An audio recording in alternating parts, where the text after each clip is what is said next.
It's time for AggroChat, the official podcast of the Tales of the Aggronaut blog and stalwart gaming community, where we talk about stuff and things, and the stuff about the things, and sometimes gaming.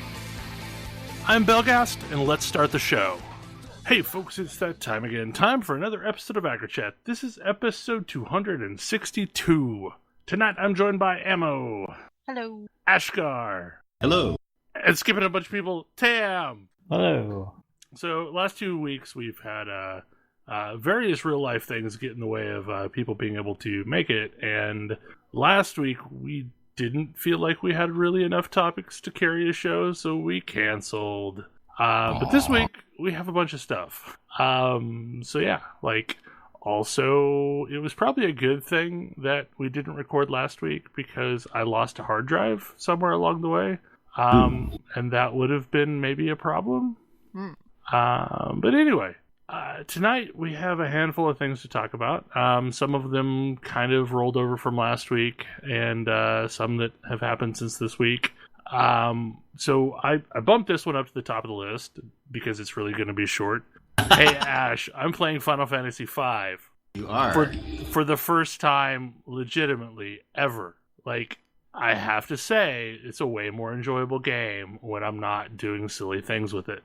And I feel like I probably have to explain. Ash is a big proponent of the Four Job Fiesta, and the only times I've ever played Final Fantasy V are during Four Job Fiesta, because it never came to America during the time when I was playing 16-bit Final Fantasy games. And I tried to play it with a partially translated version back in 97, 98-ish.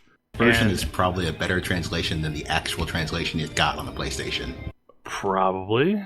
But at that point, it was an early version of SNES 9X, and I had to play with such a frame skip that it made it largely unplayable. So yeah, I never actually played this game legitimately, and I enjoy the job system a lot more when I'm not kind of being forced down a road that I didn't necessarily choose. Right now I have a knight/mystic knight and a ninja/white mage and a blue mage/black mage and a red mage/white mage, and it seems to be working fairly well. I'm also doing some nonsense so I can get level 5 death, because I apparently didn't realize that I needed to die to it. Much. Yeah, so I'm 19 right now, so I just have to put on another level. I learned that apparently I can kill Galoof by just targeting him with Thundara. I made him cast spells on himself until he died. A Goblin Punch on yourself is usually fatal. Okay. Because it does increase damage if the target matches the caster's level. Oh. You always match your own level. Yeah, so I had to kill off Galoof, which is my blue mage, and then get some additional levels on the party so that I could go in there and not have everyone die to level 5 death. Normally, one would get to the library at about level 15. I'm just saying. I have already done too much grinding. I mean, I was well over 15 when I hit the Ancient Library. Because, this has become... So basically, I play 2 games now before bed. I play Dailies Intrigalia Lost on the tablet. And then here lately, I've been playing Final Fantasy V on the tablet until the tablet gets too heavy and I either drop it on my face or I put it down sensibly and go to bed. I'm very familiar with dropping a tablet on my face. And do you know what works really well when you're just kind of mindlessly playing a game? Grinding. Grinding on auto battle. Grinding on auto battle. And I have a party with enough sword skills because, right now it is, as primaries, knight, ninja, blue mage, red mage. So that I could just sword my way through it and life's fine. It's a vastly different game when you're not restricted on your classes. But I can honestly, though, I find a lot of, did a lot more stuff in my first 4 job playthrough than I did on my first real playthrough. Because you lose a lot of the decision paralysis in what class should I make this person? The answer is really easy. You make them these 4 classes until they have all these classes. Yeah, but I have very specific tastes in a Final Fantasy game, so that kind of dictates what I'm going to play anyway. Does it have a sword? Yeah, but only one of the classes with swords in that game is actually good. Like, I mean, it's night, so you look out there. I've been playing a lot of Final Fantasy XIV Red Mage, and I think I'm able to tolerate the fact that it's a finger wiggler exclusively because it has a sword. There's a lot of things that having a sword will make up for, just generally. I mean, yeah, that's fair. A lot of times I've played games where the sword users aren't good, and then I'm sad. That's just where we live, the sadness. I understand that feeling.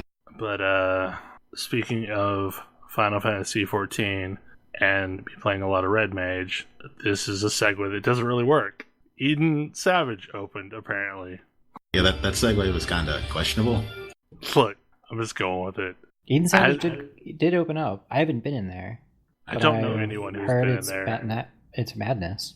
Like, my coworker that was a Savage Raider decided that he needed to stop being a Savage Raider because sanity. Yeah, so, reasonable. I mean, he's not doing Eden Savage. I mean, I feel like I've only barely touched Eden. I've gotten my stuff out of every week.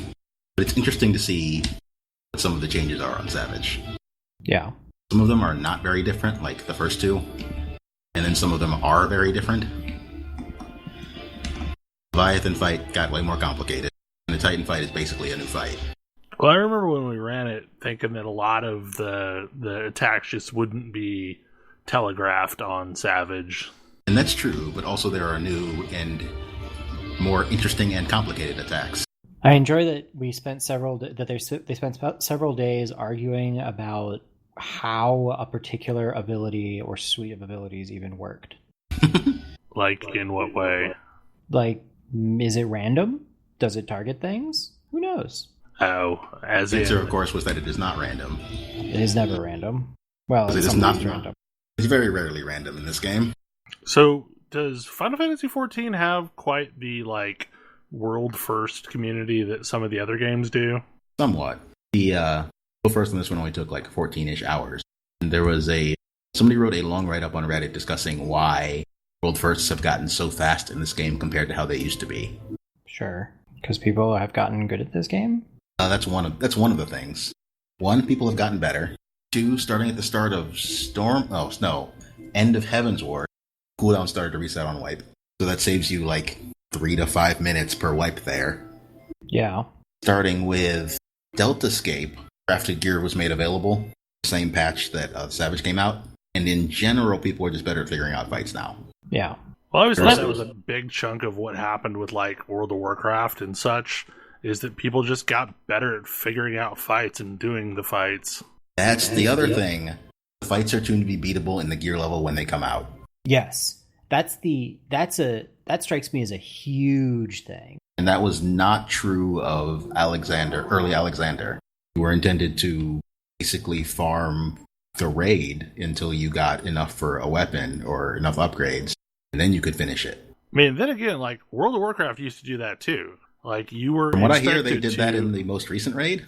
Like, that was always the thing, is you were supposed to farm the first bosses to be able to get the gear to beat the last bosses. Yeah. Like, the Mythic Ashara was running into that problem. Although also I hear they nerfed that fight recently because nobody could beat it yet. I don't know what the current status is as of this podcast. But I also think I understand that it makes sort of your cutting edge of content people annoyed because they get through stuff faster and then they're like, well, what do I do? I mean, that's why we have ultimates now. But yeah, I also feel like I like that we've how do I want to put this? I feel like WoW added a bunch of like tiered difficulty settings for its dungeons without really having a clear plan as to what the intended audiences were.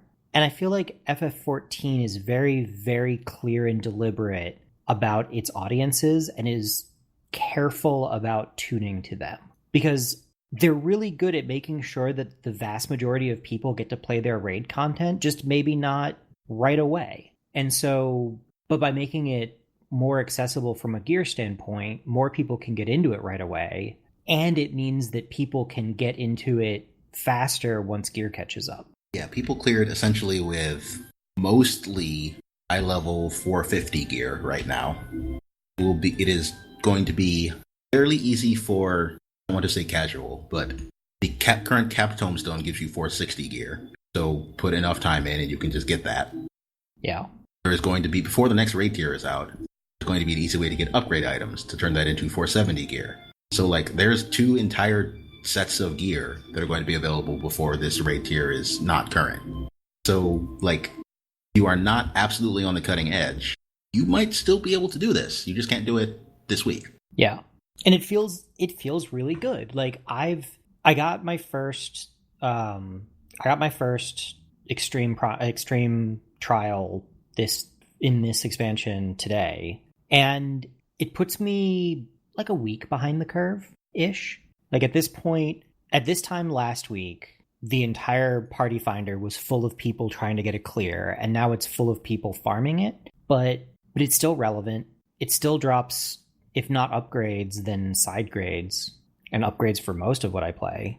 And part of it is it's more I want to see and beat the fight than I do get loot out of it, because loot is just going to come. This game sort of recognizes openly the loot treadmill.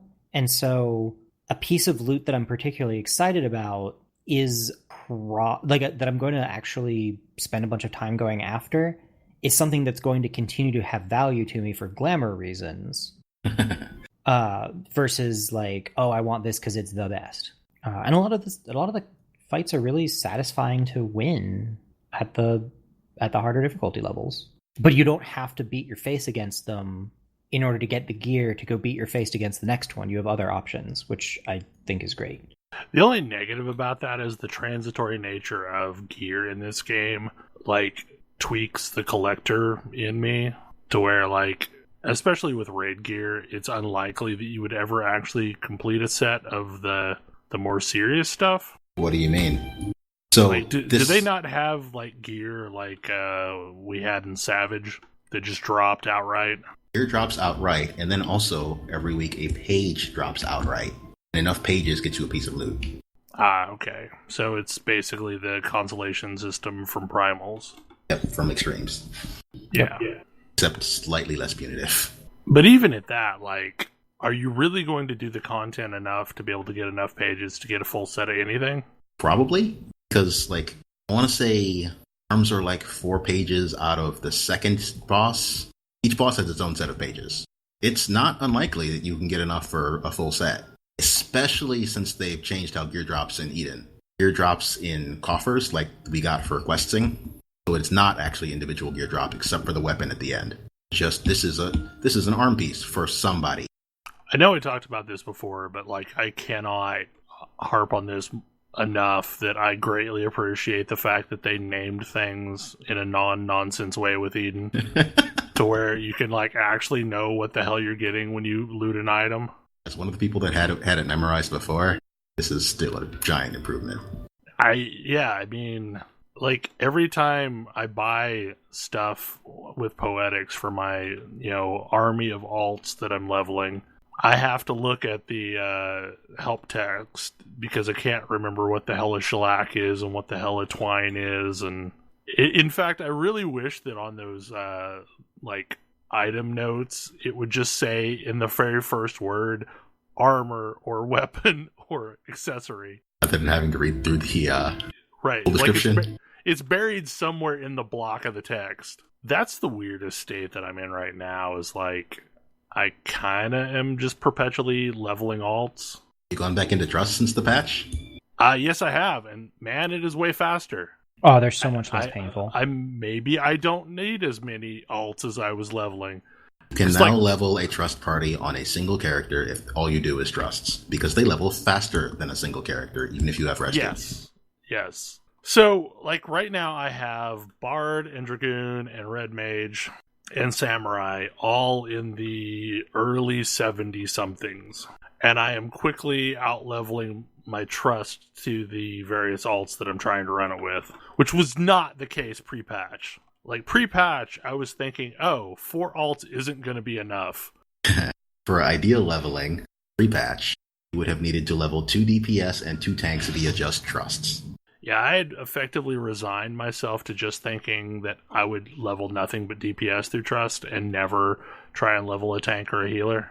And poor Urianger and Ishtola would never ever see the light of day. Use your Stola with the twins when I'm tanking. I mean, I guess I should do that with my lowers. Start mixing in Ishtola. I noticed you didn't mention Urianger. No, Urianger is dead to me. Like we went over that last time we had a show, that there's no right reason to ever use Urianger for anything because he lies to us. Also, I like the constant state of confusion I'm in when I'm watching Alphino do things, because he's clearly not actually a class that's in the game. No, he's not. But hey, his carbuncle can buff you. I want Still that want his carbuncle. carbuncles. Yeah, like, that's just nonsense. I want that carbuncle. Yes. I don't know. I've just been in this state where, like, I find Deep Dungeon ridiculously relaxing. I've Because, like, definitely been there. I'll throw something on television and, like, just sit there and grind while I do something else. My version of that now is main story roulette. Well, until recently, like, I was running main story roulette every single day just for the XP boost on one of my alts. It's a ridiculously huge boost. Especially if you get Praetorium. Yep. My white mage is 80 now, mostly by accident. Like, I'd be like, oh, I'm going to eat some dinner. What am I going to do? Like, I want to cook some dinner, so I guess I'll queue up for main story roulette, cook dinner while it's running, eat dinner while it's running. Special thanks to the person I ran with who shared their grilled cheese and tomato soup recipe optimized for the main story roulette run. What's hilarious is, like, this is a thing. It's not just the two of you. It's like, I run into this every single time I run main story roulette. Someone is either cooking dinner or eating dinner while playing and talking along. I eat dinner usually while main story roulette is running. It's like, what else am I going to do? The timing is perfect. It works less well if you get Castor Meridianum because there's more running there. Yeah. Well, especially once you get to the last fights of Praetorium, it's like, oh, you're just going to stay in the same room and fight a different boss. Yup. You're going to listen to a speech for 10 minutes. It's cool. I'm going to eat a sandwich. Catch up on... Nero's speech is the worst. Come on, Nero just wants Senpai to notice him. It's true. Also, what the hell is up with Sid's voice back then? Oh, man. Oh, it's Look. terrible. It's horrible. The Heavensward voice actors were mostly better. Ariane James is worse, but oh well. Oh, well. And Admiral Merwebs is also worse, yes. But like, we were in Coil, Alice's new voice actor is so much better. Mm-hmm. Yeah, it's so weird hearing the old voices after so long. Now it's just like, oh. Ooh. Gaius is the worst, though. Because, like, every I time liked Gaius' old voice. Every time I hear Gaius, though, I think of the Dracula monologue from Symphony of the Night. What is man but a miserable pile of lies? Such devastation. Black mages need Ultima, obviously. Look. That's a horrible idea. I mean... Clearly that's a red mage spell. I was going to say it's a summoner spell, clearly. No, Alice will open every fight by casting Ultima. God, that's the thing that cracks me up the most. And I know we've commented on it, is just run and trust with Alice. Wait. There'll be nothing left of you but a smoking crater. I enjoy... We're at 1 second into the fight and you're casting... Oh man, I enjoy trying to beat her to the limit break. I mean, she uses a different line for the 1 second into the fight LB1. Yeah. I think it's let's give them a show. Yeah. She has a different line for stealing your limit break at a ridiculous time than stealing it at an even remotely sensible time. I love it. Granted, I play classes generally where I'd prefer somebody else do the limit break. So, yeah.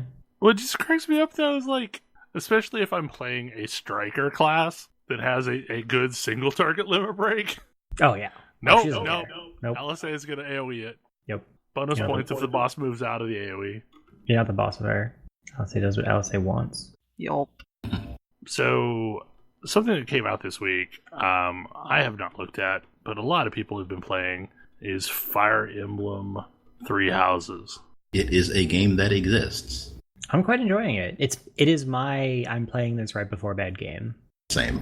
It's Fire Emblem. Fire Emblem Awakening has had some weird effects on that game series, and I'm pretty much here for them.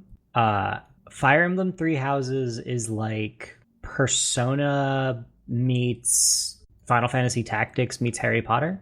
Game it's actually like is one that nobody but me has played, so mentioning it doesn't do me much good. But Trails of Cold Steel is very, very close to this game as far as the school parts. That's fair. I tried playing Trails of Cold Steel, and I died in a sewer within 5 minutes of starting and quit. I think that was the first one, Trails of the Sky.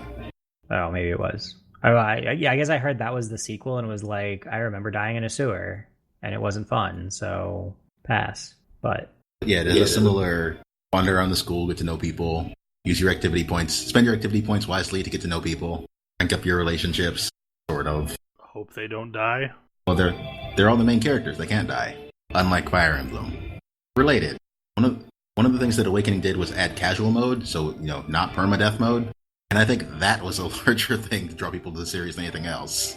Oh yeah. Oh, okay. So I didn't know that was a thing. I thought it was still permadeath. Nope. Nope. No. But getting rid of permadeath was what got me into the series, and honestly, seemed pretty. I haven't actually played a Fire Emblem game all the way through, and we'll see if this is the one that gets me. But also, there's a bunch of things about it versus other Fire Emblem games from a hardware perspective that just work better for me. I know the Nintendo DS is a well-beloved piece of hardware, but I never actually liked it very much. But I really do enjoy that I can play it fairly casually and, see the story. And it is a game that lets you know very early on that maybe you're going to want to replay it a few times. As you make a choice right off the bat of joining one of the titular 3 houses. Yeah. And well, this game has New Game Plus for a reason. Yes. It has New Game Plus for a reason, because what happened with me was I was like, okay, I have nowhere near enough information to make a choice. Is there a spoiler-free version of how do I decide somewhere? And there is. It was great. It informed you that there's 3 entirely different storylines based on which one you pick. And depending on the choices you make, there might be even more storylines within each pick. So that's fun. And so armed with this knowledge, I chose randomly. I went for the leader I liked the most, even though none of them seemed terribly trustworthy at the start. I think there's the leader I absolutely don't trust. There's the leader I mostly don't trust. And there's the leader I trust to be nasty. So, that has actually been my one complaint about the game so far, is it does an incredibly poor job of endearing me to any of the characters right off the bat, especially the major ones that I'm supposed to be rallying behind. I mean, admittedly, that's kind of the problem I had with Persona 5. Yeah, and it's a common thing in Japanese games, really. Yeah, they really. It's a weird thing where they sort of take for granted that you're not necessarily going to like these characters at first, and then you will grow to like them later. And in almost every case, they've been very, very good at it. But it does make that first, bit kind of a slog. I've gotten up to C-rank supports with a few characters, and mostly their C-rank supports cement them as being horrible people. I got to B-rank with somebody, and theirs better. I had improved interactions with people almost as soon as I selected my house. I haven't gotten any support ranks yet, but even just the random conversations I have with people as I walk around paint them in a better light basically immediately after selecting the house. Yes. And I was sort of like, why didn't you do this to start? Why weren't these the lines that you introduced yourselves to me with? Because I didn't know if they need to care about you yet. But even the ones that don't need to care about me, I like better. Really? Because I find that's not true in most cases for me. A few cases, yes. Yeah. There's definitely... there's the sleepy kid who's just an absolute dick to you from the word go, and then is actually pretty cool when you talk to him again later. But initially I was like, wow, all right, ass. And then and another character immediately calls him out on it too. And I was like, great, cool. So even the game knows that this guy sucks. And he doesn't, but it doesn't do a good job of selling that immediately, or at least it didn't feel like it did. So does anything about this game make the mobile game less nonsense? No. What I mean by that is, like, having never played a Fire Emblem game is not very representative of Fire Emblem as a whole. Okay, well, I mean, like, I guess what I'm saying is, like, the mobile game expected I would have a base understanding of the world that I didn't. So, I don't know, like, I feel like I just didn't understand why these characters existed or why I would know them. And to some extent, the same thing happened with Dragalia Lost. Like, I think it did a better job of giving me a primer on who these people were and why they were showing up in this thing. I don't know anything about the setting of the mobile game other than it's a giant crossover. Yeah, this actually introduces the world and characters and so on to you. So you, like, even if you don't really know much about a character, you have enough context to be like, oh, this is why I'm interacting with this character. Okay, good. I mean, I guess spoilers for the first 10 minutes of the game. You are at a, like, military academy, where an international military academy, and a bunch of people from around the world are also there, and you interact with them. And so everybody who's there is a student at this academy, well, or professor or faculty or whatever.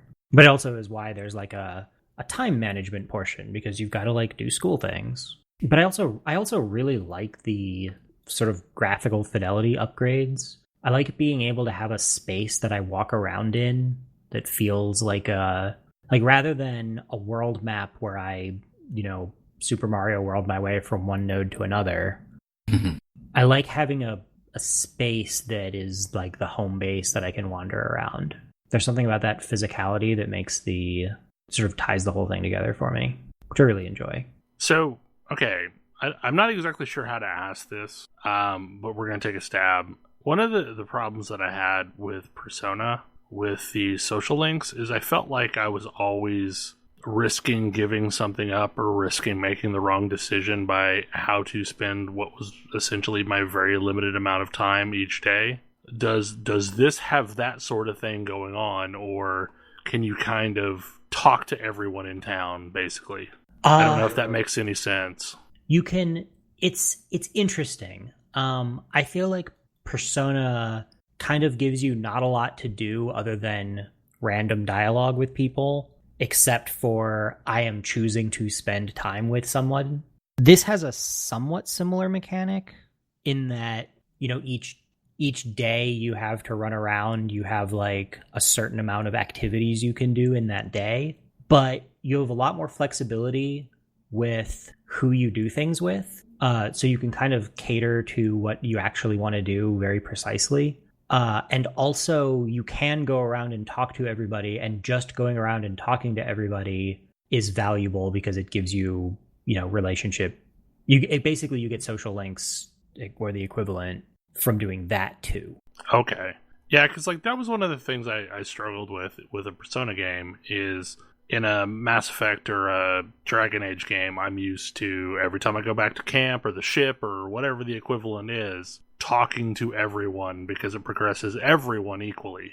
And with Persona, it was like, oh no, you need to choose the one person each day that you're going to do something with. Yeah, and this is like choose the 3 or 4 people you're going to do something with, and also talk to everybody else. Like there's still some amount of choice there, but it doesn't feel to me as constraining. Okay. I'm glad you were able to translate what I meant out of that, because like I wasn't exactly sure how to say it, but I was kind of curious about that too, actually. So I'm glad to hear that too. Yeah, like there definitely is I feel like I'm making some choices about who to focus my efforts and time on, but I also feel like I have a lot more of those, if that makes sense. Like in a given day in Persona, I have maybe 3 opportunities to hang out with somebody. Actually, more like 2. You have afternoon and evening to hang out with somebody. And here it's like, you can talk to somebody just by you can interact with people and raise your social links basically by just walking around and talking to them, and various things you can say can make them happier or whatever. You can give them gifts and the usual stuff. And then you have and then everything else, you've got a couple of things you can do per day, a certain number of action points that goes up as you level up, basically. And then also other activities that don't eat up your time that help you level up so that you have more stuff you can do. And then on top of that, there's in every battle, based on who's standing near who when stuff happens, that also increases social links. And then there's a whole other series of in-class mechanics, which is another way to raise that sort of thing. And you have a lot finer control over it. Like instead of personas like, hey, you can go hang out with this person at lunch today. They're the person you can hang out with at lunch today. Hope today you were free at lunch. This is like, oh, hey, do you want to eat lunch with people? Oh yeah, sure. Pick the 2 people you want to eat lunch with. And then they get social link points with you and each other. Yeah, that sounds better immediately, because like playing Persona, I felt like I needed a flowchart to kind of map out several moves ahead of like what I actually wanted to do. Yeah. In this case, I mean, in Persona, you can't really do everything immediately. Yeah. For the most part. Probably can if you do it perfectly optimally. That's kind of true here too. Yeah, like the thing that complicates everything I'm just saying is that Persona has like 12 characters you might want to raise social links with, and this has at least 3 times as many. I was going to say 24 students. Yeah, 24 students plus at least 6 faculty that I've run into. Keep seeming to be getting more of those, so that number is going up. Yeah, so it's a lot more people, but also like you can just be like, I don't care about that guy. It's true. Unless they are explicitly in your house, you don't lose much by ignoring them entirely. Yeah. And even if they are, then presumably you're eventually going to have enough other recruits that it's just fine anyway. Yep. You lose a lot less by being like, nope, I don't care about this person, than you do in Persona. If you're like me and didn't discover that you have what you had to do to work at the Big Bang Burger. Right. Didn't open up that social link until like November. Or you can have a pompous spear guy that I never talk to and send out to the front lines every single time to bait everybody else. And oh no, he fell over every fight. So sad. He's got a job to do, and I'm gonna make him do it. No, I have an axe girl that I use for this purpose, but she doesn't fall over. She murders the people that come up to hit her. Yes, I also have an axe lady, and she does really quite horrendous things to people. But also, she's the house leader. Forgot she used an axe. Yes, she uses an axe, and she uses an axe for axing. Like, she axes the shit out of people. Other house leaders are an archer and a dude with a spear. And the archer is, like, imagine that the dude with the spear is quite good, but I can only vouch for the archer, who is amazing. Yeah. The axe lady house lead actually can outdo my main character in terms of top-end output, which is a thing that I'm not used to in these games. Although I'm used to being a mage, so that's weird. You can become a mage. I haven't figured that out yet. I'm sure there's some way of doing it. I'm sure there'll be a tutorial at some point. If you haven't opened yet, one of the things you can do with your activity points is have other professors train you. Oh, I read a thing about that, but I couldn't figure out how to do it. I mean, you talk to the professor. Oh. But each professor teaches different things. So okay. Boost your link with that professor and also get you skills that are otherwise hard to access, like magic. Magic. Once you have it a little bit, you can, of course, get it up in battles. I have enough wizards at the moment, though. A lot of wizards. Never enough wizards.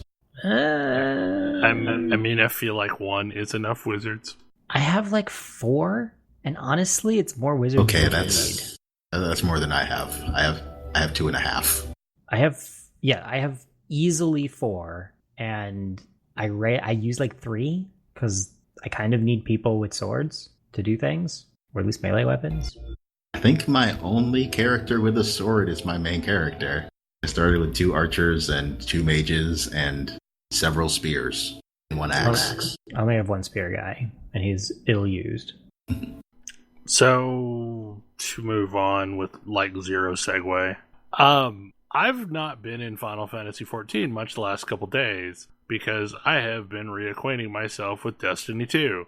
And so first off, like, one of my favorite things, and part of the reason why I go back to games constantly, is I like the feeling of coming back to a game and having just like a bajillion things to do.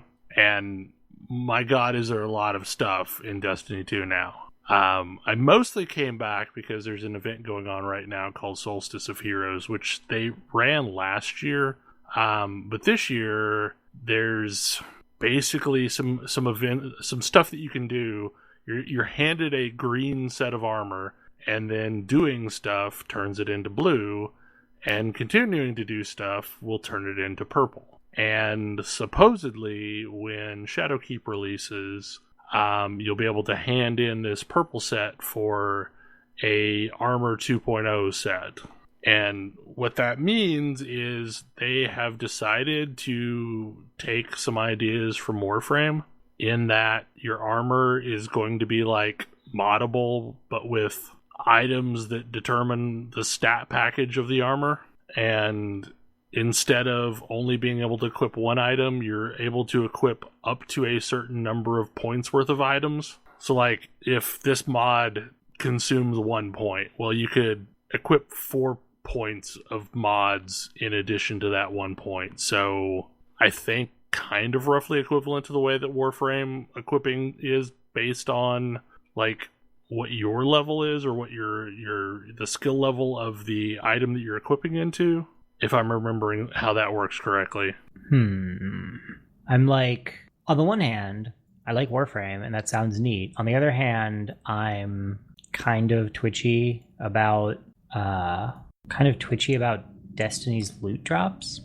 Yeah, and I think this is a way of letting armor be tweakable. And mostly, like, through doing all this, you end up with a full set going into Shadowkeep instead of scrounging for a full set of Armor 2.0 armor during the content. But what's really interesting is they've put in a ton of events since I last played. So with Solstice of Heroes, they put in this new area called European Aerial Zone. And I'm not exactly sure what's going on in there, but it seems like gravity is lessened because you can jump further and higher than any other area. And the idea behind it is you spawn in with a group of 2 other players, and there are bosses that spawn, and you get rewards based on how many of these mini bosses you manage to take down during a time window. And I think it's like 5 minutes or 10 minutes, something like that. Is this like a competitive PvE thing with other groups?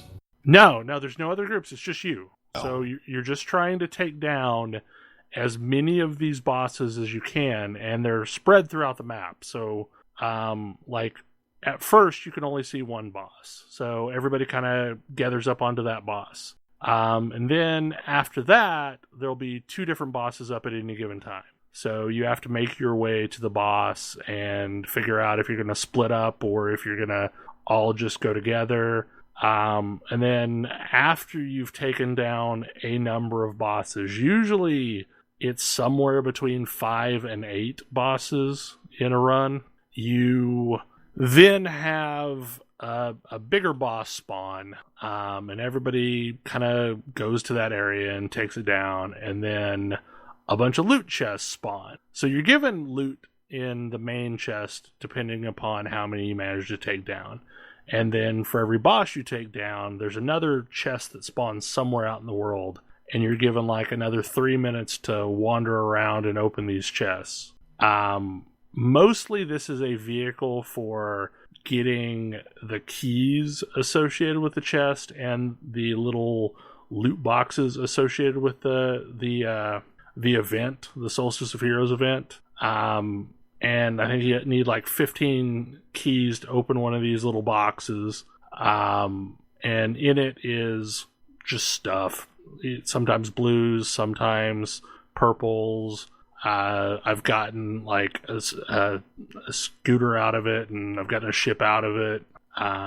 So like the loot rewards are not amazing, But the event itself is really freaking fun because you're like just kind of flying around this ruined version of the European dead zone. It obviously uses that same tile set, but it's a new map that you're roaming around and taking out little bosses. So that's kind of fun. Also, at some point they added in a mode called Menagerie, which is set on the Leviathan. And as the content has gone on, we have developed a closer and closer relation with Emperor Callus. And Emperor Callus has built a treasure room. And doing stuff for Emperor Callus allows you to populate the treasure room. So that's interesting. And the Menagerie is this... Wasn't he the guy we killed? I was going to say, wasn't the Leviathan in the first raid? Yeah. You don't actually kill Emperor Callus. You kill his robot. Like, we have yet to kill Emperor Callus. And, like, at the very end of the raid, you fight the final boss, and it's a robot. And you're congratulated for your tenacity. Basically, Emperor Callus has been toying with us this entire game. Feels bad.jpg. But so the Menagerie is this interesting. If I were going to compare it to anything, it's kind of like Destiny's version of the 24-player raids in Final Fantasy XIV, to where it feels like a raid, but it's obviously scaled in such a way to where total random groups can succeed at it. And it's kind of a horde mode plus bosses in various phases. So you're deluged with a bunch of mobs, and then you fight a boss, and then that opens up a new area, and you move into the new area, and you take down a bunch of mobs, and then you fight a boss, and you do that through like roughly, I think it was 6 encounters, and then you get rewards at the end, and there's a whole series of weapons that you can only get through Menagerie. And I've not spent that much time running it, but the weapons so far seem pretty freaking cool. There's one that everybody seems to want, which is a hand cannon that is patterned off of the Hawk Moon / AS Luna. So it's basically got the same stats. It's called the Austringer. So everybody's been farming to get that. I have not gotten one yet. But yeah, it's impressive the amount of stuff that they've crammed into the game.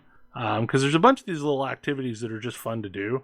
Like while we were recording earlier, I was doing something called the Blind Well, which is similar to the Court of Oryx event from Destiny 1, to where you just kind of walk up into an area and, you know, the game will matchmake you with a bunch of random people that are in the same area, and you do a big multi-phase public event and walk away with loot at the end. Like, I wish they would do something to make it where you could matchmake your way through the raids. Because I've only managed to do, like, I've done the bit of Leviathan that we did, and then I did Last Wish, which was the raid that came out with Forsaken. But like, that's all I've seen of the raids, and the raids have been really cool. I just wish they were more accessible without a fixed group. Yeah, I can definitely see that. Because yeah, they were definitely not something you could just hop into. No, right.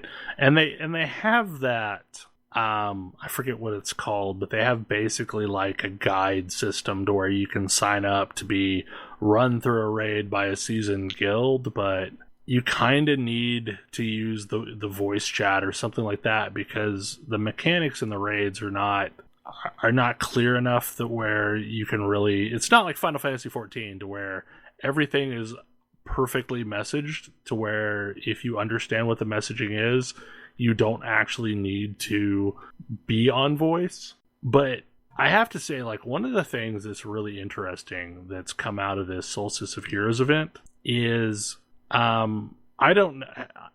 Have either of you played Gambit at all? I haven't. I know the concept, but I did not play it. Okay, so that was a mode that came in, I don't know, a long time ago at this point. And basically it's a PvE VP mode, to where two teams of 3 players are taking on a horde mode encounter, basically, and every time you kill a mob, a mote of light drops. And you're supposed to bank those motes.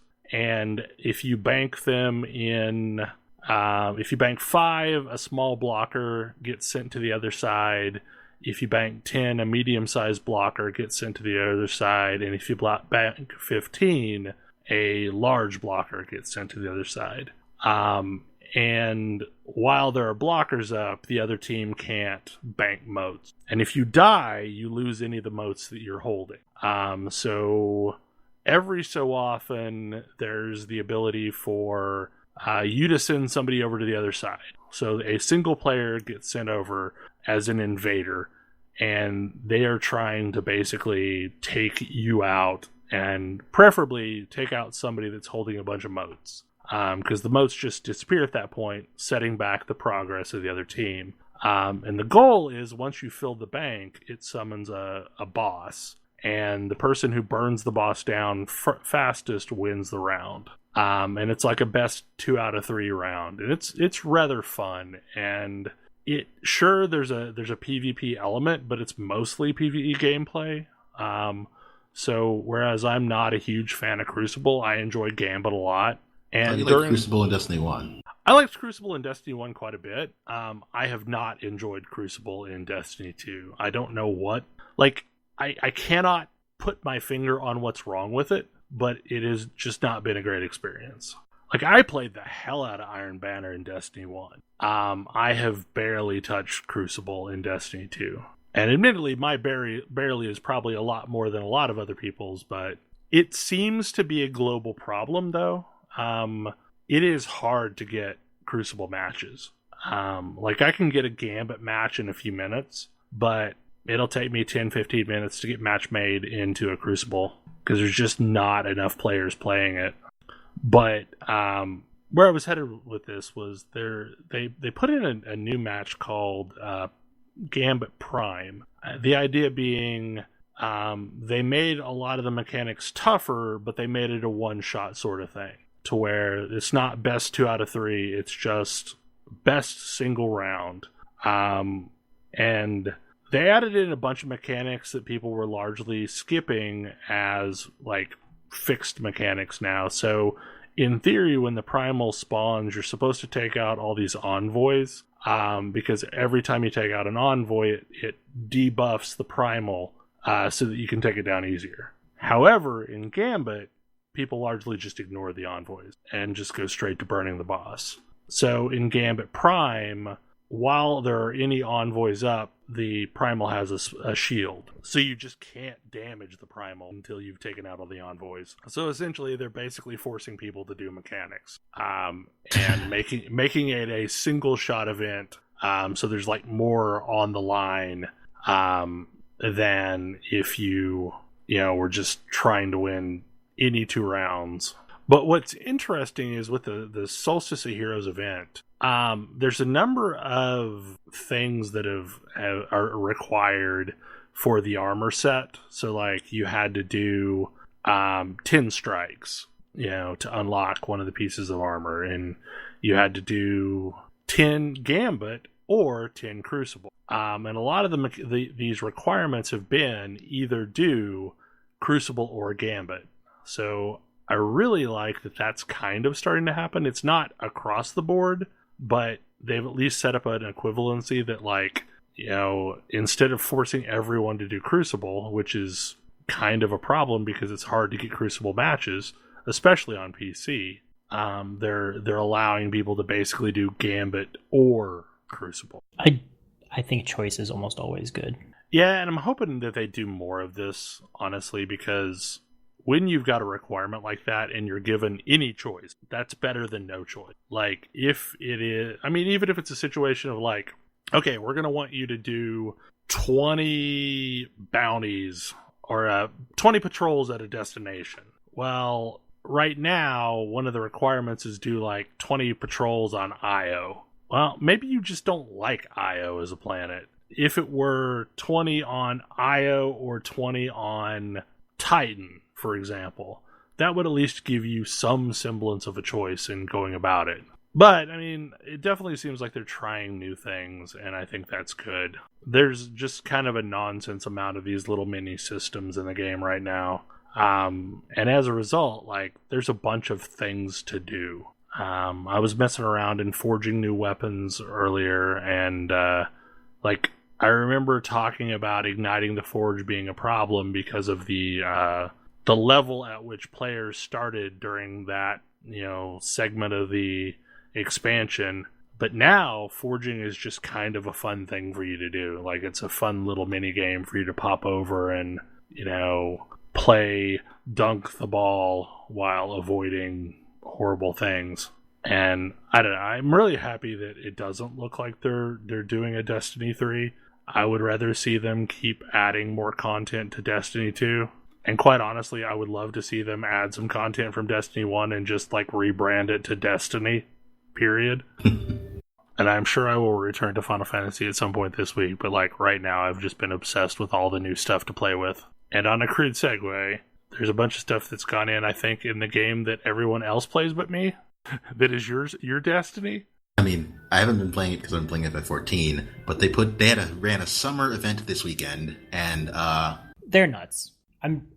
The Warframe devs are insane. The theme of this event is Drunk Kayla Datham has started a water gun fight.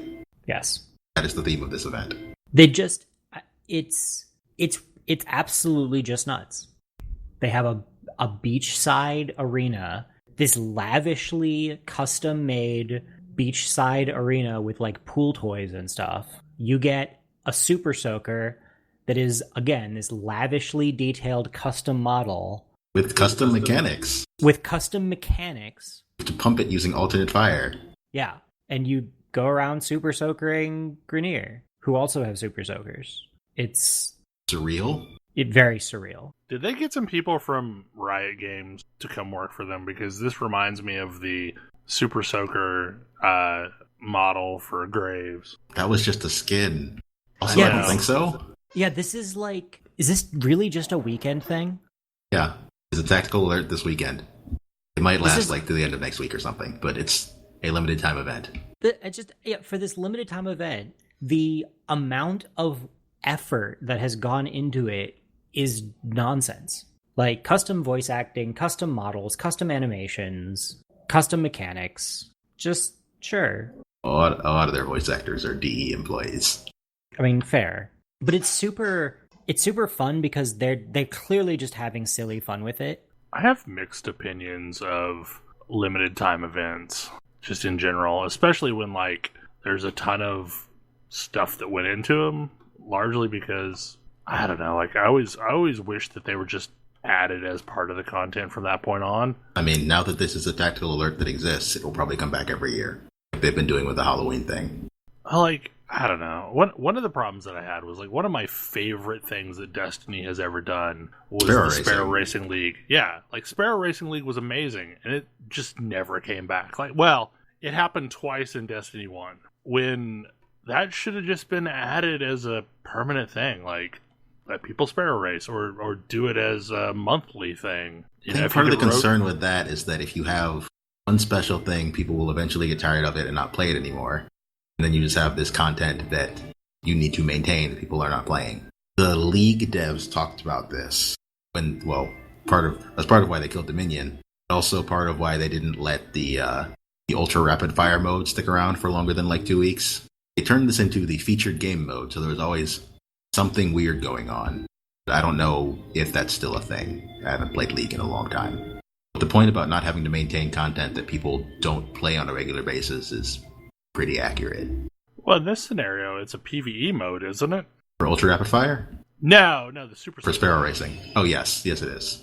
Yeah, I mean, Sparrow Racing made sense because it was PvP, but it's a tactical alert. They've had lots of these over the course of the game's lifetime.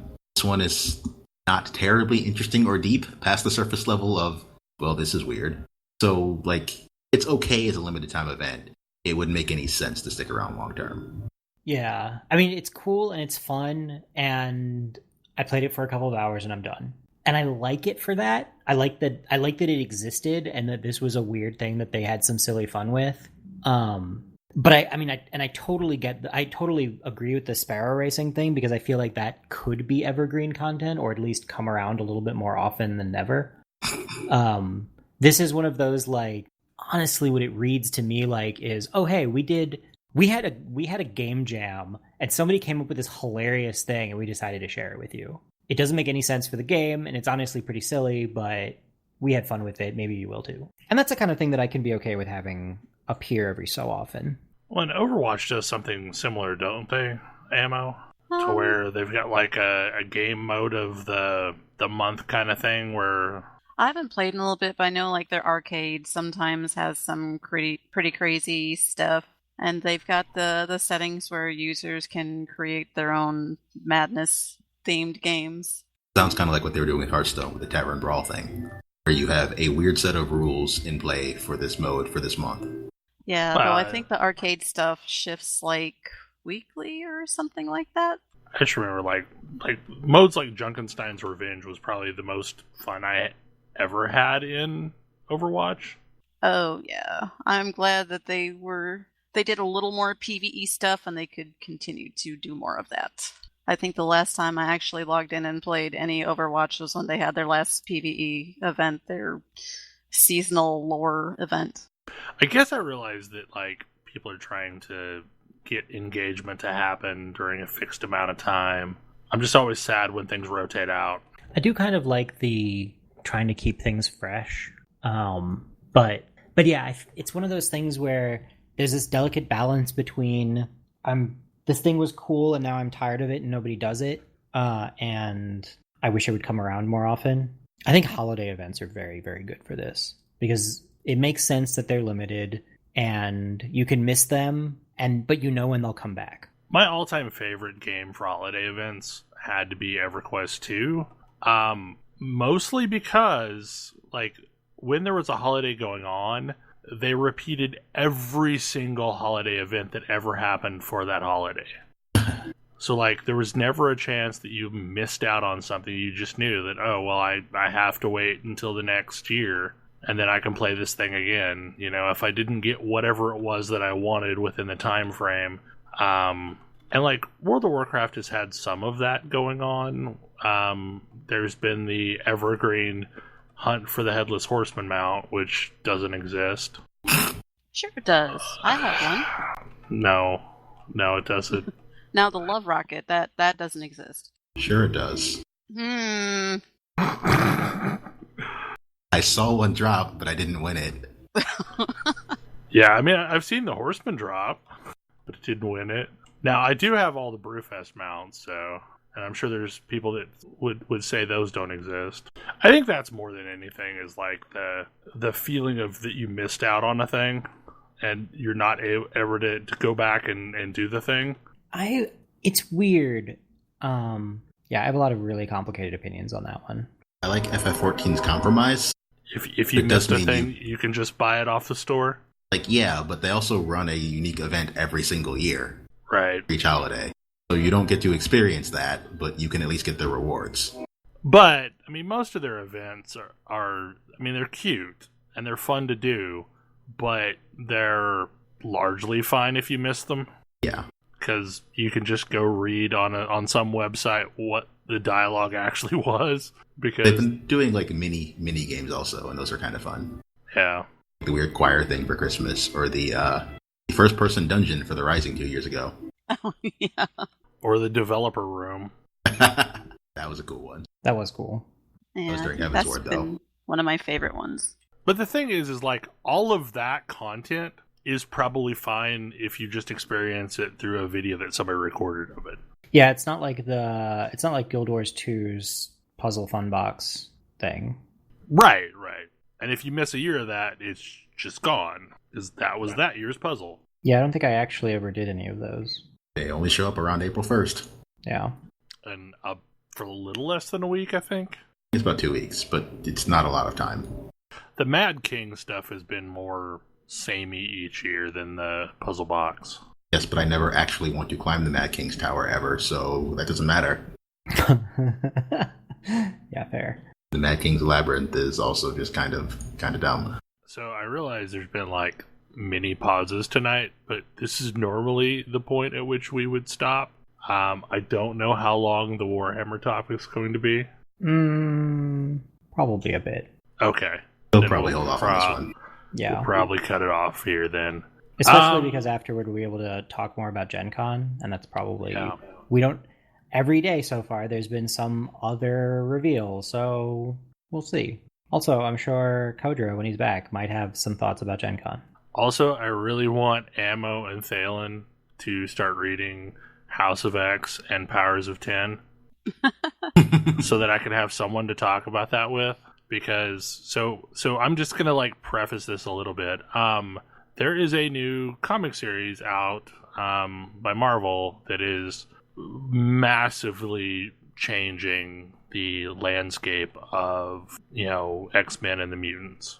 Like, it is a world building event. Some stuff is happening. Basically, the mutants have decided that they are going to have a colony of their own, and that humankind can either acknowledge them or not, but they're going to be their own nation regardless. And they have some wonder drugs that apparently will cure a bunch of diseases, and they will only give them to the nations that will recognize them as a sovereign state. Oh, this is going to go over well. Cool. Well, I mean, so this has happened before several times in history. Like, there was Genosha, there were all these little island states that they've decided to, create a mutant state. So yeah, like, it doesn't exactly have a great track history, but some of the things that are happening are really interesting. And this is kind of setting up to be similar to Days of Future Past, but like an even more nightmarish future. So yeah, it's well worth reading, and it's basically these two comics that are interweaving. And right now we've only had one issue of House of X and one issue of Powers of 10, which is also Powers of X. But yeah, it is really interesting, and it requires no real knowledge of X-Men prior to this, so it is a starting point for what is apparently going to be a drastic change in the X-Men lineup. And I think I talked a little bit about this from Comic-Con, but they announced the lineups of what the teams are going to be like after this event, and they're kind of interesting. For some reason, Apocalypse is now on Excalibur. Okay. Yeah, I don't know what that means, and hopefully by the end of this event I'll understand, but they've already brought in Mr. Sinister. Oh boy. So yeah, anyway, I need someone else to be reading this so that, I can talk about it and it'll actually make sense. Okay, noted. Okay, well, hopefully you enjoy the show, and we will see you again next week. Good night. Good night. Good night. See you.